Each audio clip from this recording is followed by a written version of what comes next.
Chào các bạn, có một động tác rất là đơn giản nhưng giúp kéo giãn cả vùng hông háng lẫn hai bên tay, vai và hai bên lườn. Chúng ta sẽ cùng nhau thực hiện. Bước chân phải lên, đầu gối vuông góc, gối bên trái để ra phía sau, căng vùng hông háng, hít vươn, thở kéo sang ngang, hít vươn,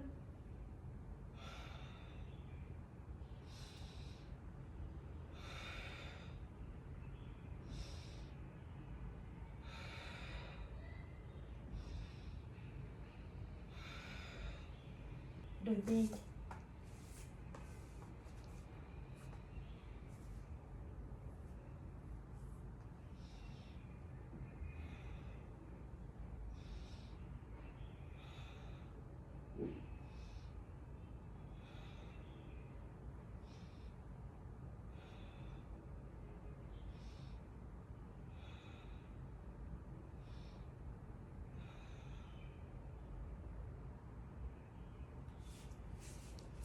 Namaste.